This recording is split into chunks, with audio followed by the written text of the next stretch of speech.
welcome to another my new vlog. So mayam, nasi video sidi vlog sunate, recipe sunate, kari mali mayam. Na matam puina dagi khanjarak pa ma koi sai na mangphang na halle. Let us see what is that. So video skip tawdana mayam loiba fo. Thank you. Juga like subscribe tawba kaubiganu mayam. Mumuk sasat click tawsingbiramo bell icon dasu nambiramo. Matong aina anawa video thagatba matamda mayamda sasat information fangnanabagidamagta. So friends, adudi video si hownaba tawrjarage. Hojiki matamda yal haibasi yamna big concern amani mayam punamagna yanaraba wafamni. Thao yaudana thongba insang haibase irei leite.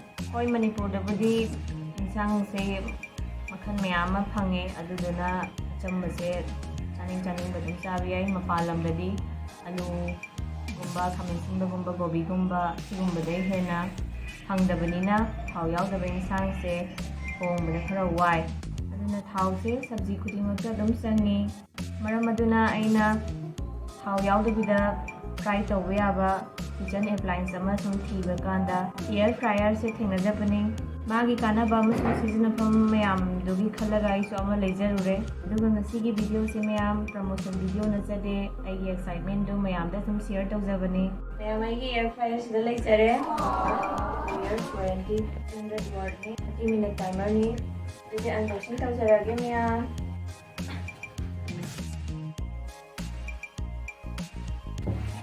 wow magi trays de leire magi se timer leire 30 minutes ki sida yadaba amta leitre nusina fry tawdoini sisina magi menu bugi mayam aduga sidai sida thao yauduna thongba yaba recipe mayam amsu yauri mayam ai mathang share tawjarake tamtamna sina paneer pizza kamaina semgani ingredient method loi leire mayam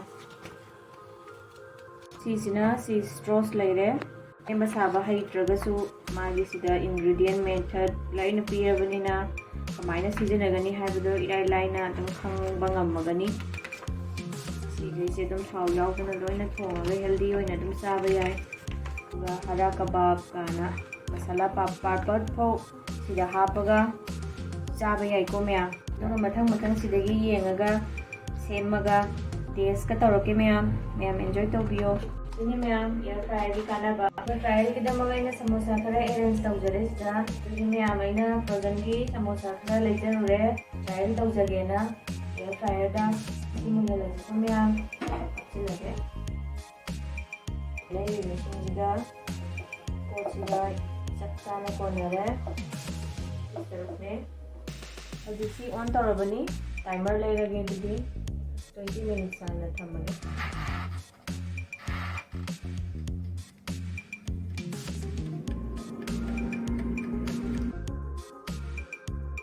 20 minutes pare lokoji me ame didi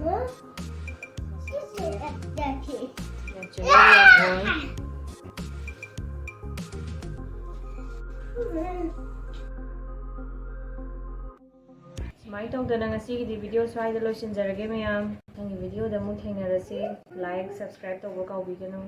Thank you for watching.